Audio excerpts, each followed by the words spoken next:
All right, a little something special today. Today we are going to be reviewing the Age of Fantasy World Book. I did purchase it, came out a few days ago, and got a chance to read it. And we're going to go into a little bit of the notes. I think it's interesting. It's interesting. So I think the first thing we're going to talk about is that the Age of Fantasy World Book centers. I think the main world is this world of Tyria. If you've read the Grimdark Future World Book, you're going to notice that there is a lot of parallels between these two, and we're going to go through some of it. I'm not going to get a lot into the specifics of the World Book. I do want you to buy it. But if you've read the Grimdark Future Rule Book, you will find a lot of similarities. I think that we can actually call these two books basically sister books. And I think that is both, it depends on how you look at it, right?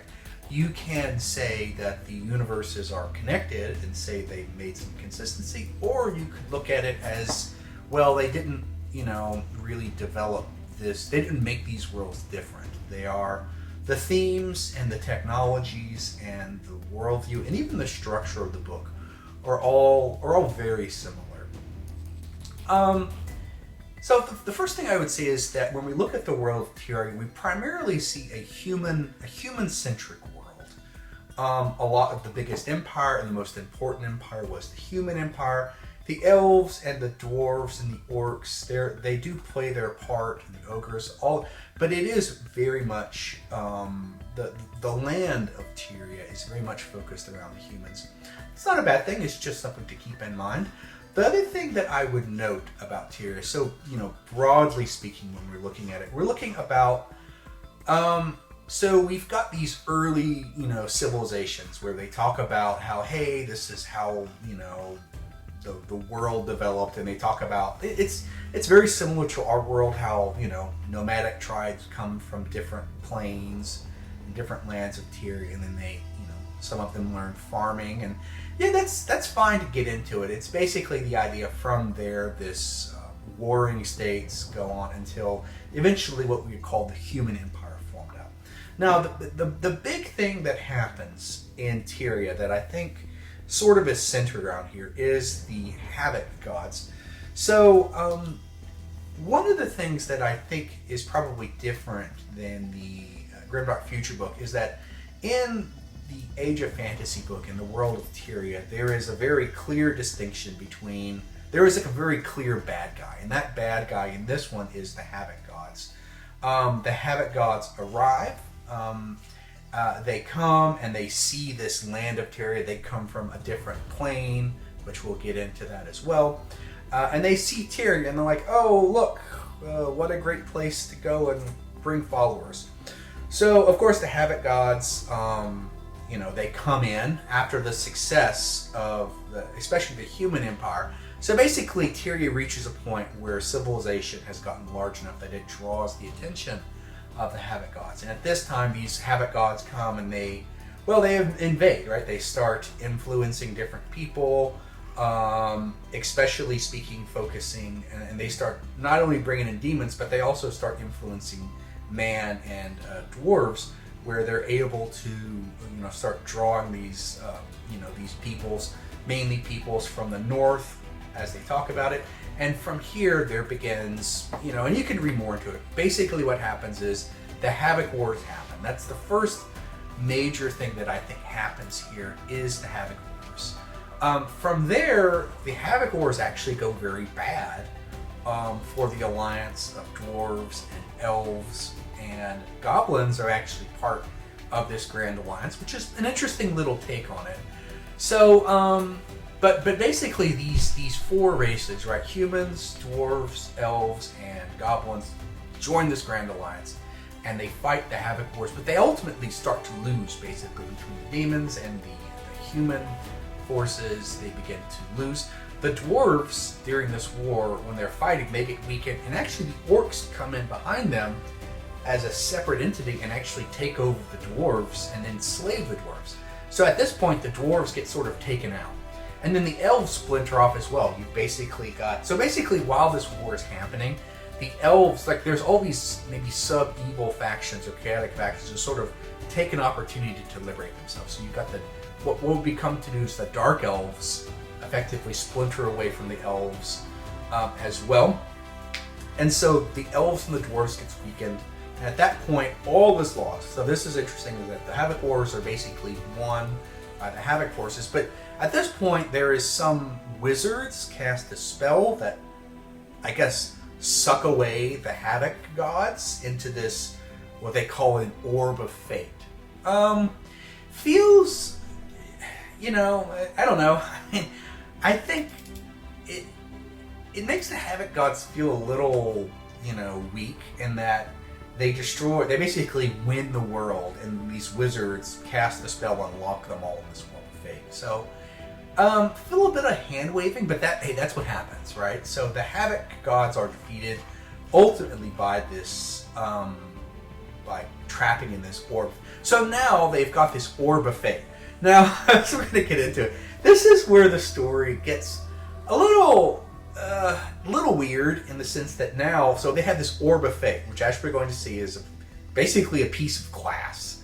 And they use this incredibly dangerous piece of glass to be part of their ceremony to because obviously the empire, the remaining races band together and rebuild the world, and then the human empire steps up here. But they use this Orb of Fate, this very this literally is holding all the Havoc gods, and they use it as part of the coronation thing of the emperor, which is feels a little careless, which we're going to talk about a little later, because after the Havoc Wars, and when I say after the Havoc Wars, there is this rebuilding process.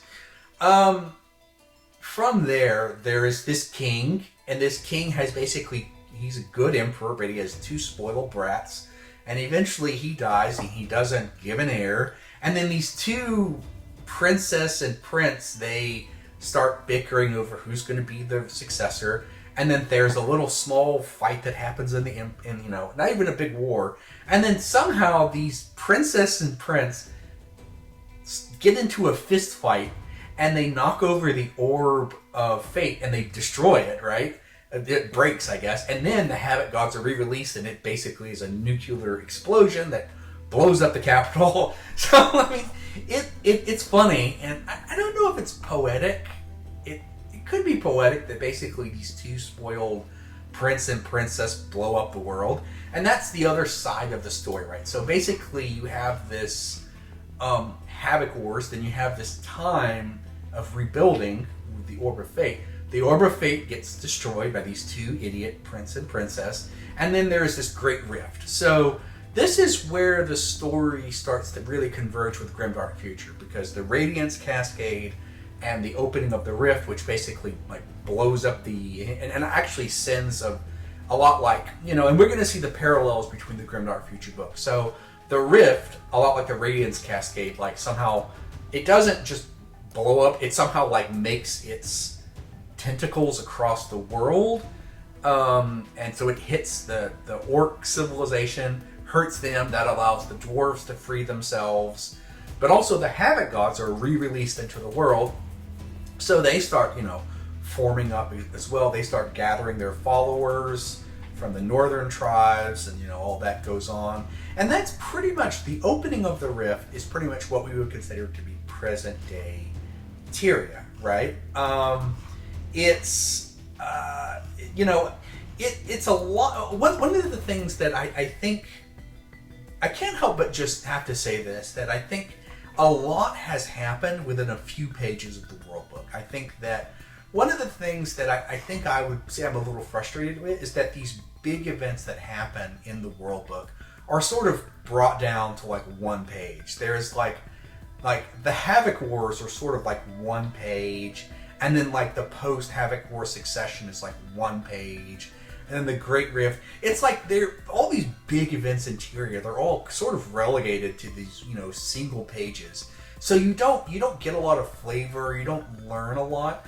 The other thing I think is they do give a sense of time, but time is everything seems to happen really fast here. So I'll give you a great instance. So the Havoc Wars begin, And then the Havoc Wars last about 25, 30 years. From there, this is where the Orb of Fate is used, and then there is this post-Havoc War Empire. But that only lasts like maybe 175 years, and from there is this great rift that, that's when everything explodes again, and then you've got the revived Empire 36, years later, and there's 150 years of the current age. So I would say this: there's a lot that happens in a small amount of time, and I think, to me, with that, like, for me, 175 years between the Havoc Wars and the Great, and them ending feels very small, especially when some of the wording that they talk about is like, they talk about how, generations have passed, and how, like, the Havoc Wars faded from memory, and how there was this long rebuilding process. But really, it was just like 175 years. So I do somehow feel like the timing is a little off.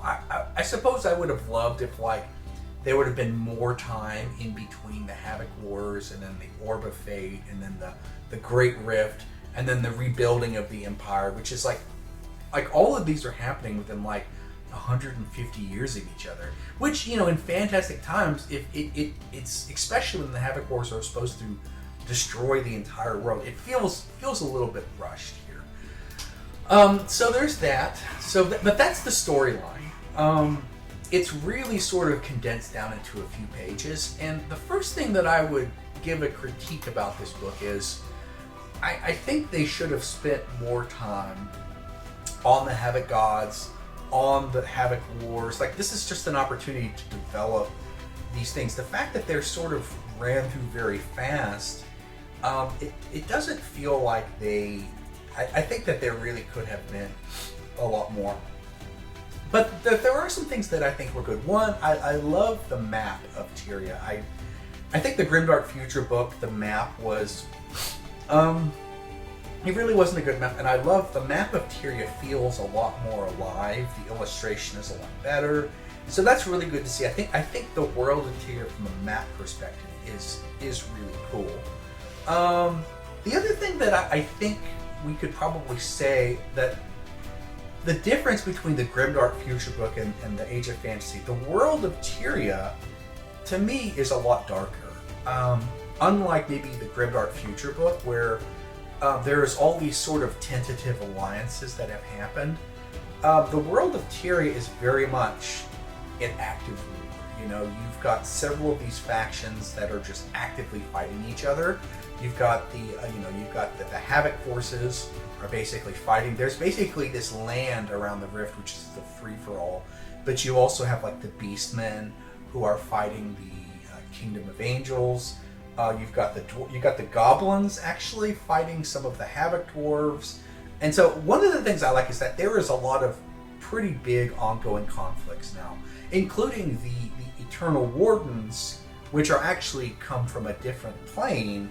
They are actually also fighting both small-scale and large-scale conflicts with the Havoc. So I think that is really cool. That unlike one of the things I had a problem with the Grimdark Future book is that the world at that moment of time of the book, there was this tentative peace, and that there was really just mainly small-scale conflicts. Whereas here in Tyria, the conflicts are much bigger, and they're happening a lot more often, and a lot bigger scale. So I do like that. I like that. But that is the world of Tyria, and if I would be frank, that may seem a little rushed, and that's really sort of because that's really the world of Tyria. To me, I think there was an opportunity that was missed, that we really could have developed the world further. I think that even just in some of the locations in Tyria, they spend about 2 pages. They talk about, the elves and the dwarves and the dark isles and the wild savannah, but they really don't spend a lot of time developing Tyria. And I think that was an opportunity lost that they really could have. They do have a section where they talk about Tyria at war, which I think is probably the best part of the book, where they go on to a lot of these ongoing conflicts in Tyria. And I think it really, to me, it makes Tyria a lot more fascinating world, because there just are a lot of these really large-scale conflicts happens. So the next thing they do is they go through the factions of Tyria, and I will have a similar criticism that I will have the Grimdark Future book. They don't spend a lot of time on their factions. They only break out a few of their factions. I think it's like maybe 6 of them. Humans, demons, wood elves, daemons, orcs, and vampiric undead. And then they just sort of show you pictures of some of the elements. I really think that this could have been an opportunity to develop. I really think that they should have developed a lot more of their factions. And they only gave us 6, and I think this was an opportunity to really learn more about the factions. So, well, they have. So the next thing they get into is and this is something that I have to say, that the information and the factions on Tyria is very, I would say, condensed. Where they get into and they spend a lot of time on this book is in the planes, right? So going back to the Grimdark Future book, one of the things that the Grimdark Future book had that I didn't care for was they spent so much time outside of the Sirius sector talking about the world beyond it. And they do something similar here, but rather than it being like separate sectors of the galaxy, it's different planes of existence. So Tyria is actually just a small plane, I guess, and that there's actually apparently even infinite number of planes as they talk about. These planes, so we think about that in this sector. These planes are connected by void gates. So if you're comparing that to the Grimdark Future book, void gates are very similar to wormholes. Now, I would say I think that void gates feel a lot better in this world, this lore, because you happen to have a magician to do it, and it feels a little more like it works in this world. The planes of existence, I think so one of the things I think that this lore is trying to do, it's sort of taken a combination of what we can think about Warhammer Fantasy, the old world, and then the Age of Sigmar, right? So it's taking both. It's saying we've got sort of this stable world, and then we also have this infinite realm of planes, right? And all of these are connected through void gates. And they talk about void gates, which is it's fine. I don't mind it. One of the things I think they do spend a lot of time, and I do have another critique on this book, is that they get into like the societies, and I don't mind them talking about fantasy society, these the society of this world. The thing for me is that so much of this talk about the society, it's stuff that is just, I feel, sort of naturally assumed. I won't read into it, but you can sort of get into the fact that how they just talk. Like, for me, these pages on the fantasy, the society, are really just stuff that I think would just be assumed. They talk about how, hey, if you're a good leader who can defend your people, you're going to be successful. Oh wow, if you're that people come from different things. They talk about languages, and wouldn't you believe it that everyone has a different language, but they have the imperial language. That's great. And, they go. It's sort of these things that you just sort of assume. It's okay. I think that I'll have some closing thoughts, but you do have several pages on fantasy society that, I wouldn't have minded if those would have been devoted to developing the world of Tyria better.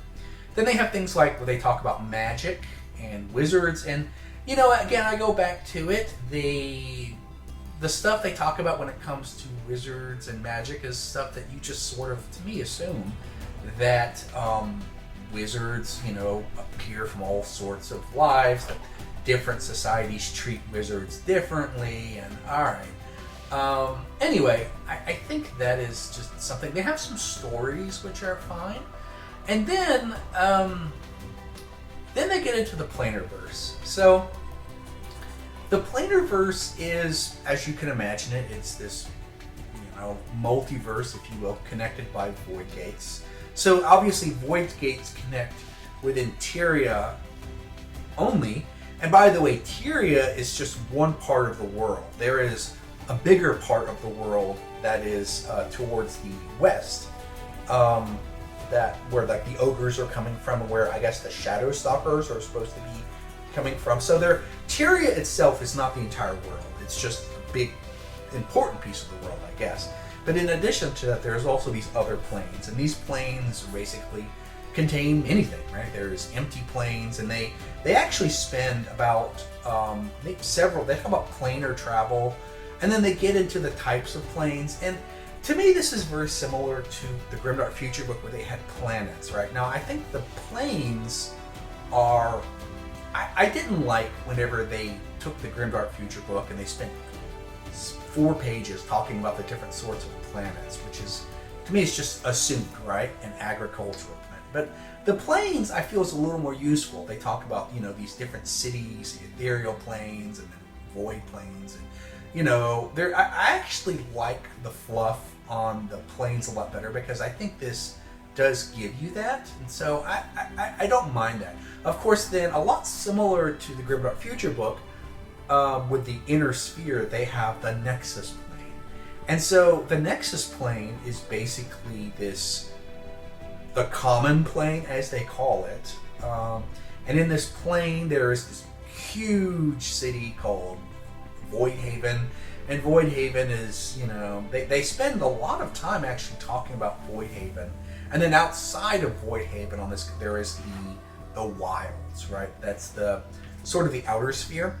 And to me, when I read this, a lot more effort or a lot more time is spent talking about the Nexus plane in Voidhaven and the wilds than maybe on Tyria. And I think for me that would be something that I don't know that I would care to know so much about the wilds than rather about, Tyria. So it's something that, but it's also very similar to the Grimdark Future book, right? I would say this, if you liked the Grimdark Future book, you're going to like the Age of Fantasy book. And that doesn't necessarily mean it's a bad thing. I'll say it just like I talk about the Grimdark Future book. If you want a world book, I don't know that I would.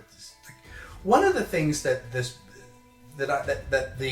term adventurer crops up a lot. There is, throughout the book, you always see this term adventurer show up, and that's how I consider this book. This book is a lot more of what I'd say is like a GM resource or an RPG resource for you, because it talks so much about these adventurers, and it sort of frames its world within the context of sort of like a D&D adventure. And that's something that's very, you may be finding off-putting, but it's something to keep in mind. If you want a resource to run a one-page rules, D&D session, this is a good resource for you, because the way the world is described is a lot more in the context of an adventuring party, rather than the world is described from this overarching ruler sort of thing. It's something to keep in mind. So overall, what do I think about the Age of Fantasy book? Well, I think it's better than the Grimdark Future book. I think the map especially is better. I like that the timeline is a little better. I think the timeline could have been expanded more, especially from the Havoc Wars and the Tyria. Everything feels rushed, but at least you get a better sense of time. I'll say it again. I think the main storyline of Tyria is about the Havoc gods, and I think in a fantasy setting, Grimdark Future was a lot more sort of morally ambiguous. Age of Fantasy feels like a traditional, where it's a lot more grounded in like traditional high fantasy morality, where you have like some very clear good guys and bad guys. The Havoc gods and the wars, there was, I would say, a pretty clear good guy and bad guy here. I just wished they would have developed the Havoc Wars. I wish we would have gotten more information on the Havoc Wars. And then also the post-Havoc Wars, I think that could have been a really interesting piece to develop. But there's just, because it was only 175 years, there's just not a lot there. And then the Great Rift, I think they could have really further developed the post-world. Well, they did a little more. You learn a little bit about the current world with the wars that go on.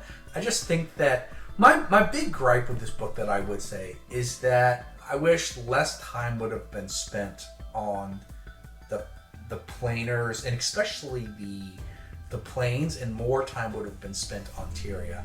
Less time spent on the Void Haven and the Common Plane and the Wild, and more time developing the world of Tyria. So that's just something that I would say. I think that I go back to it again. If you are looking for a good RPG campaign to be ran in this world, this is a great resource for you. But at 64 pages, it is very light. So I do think they probably should expand these books more. $15 for, I think it's 64 pages, and obviously there is some just illustrations in there. I think they probably should be making these books more comprehensive. And I would say this, I hope that they do add additional content to these little books for free, because I do think that it is a little light on content for being 15 pages. Hey, thanks so much. I appreciate it.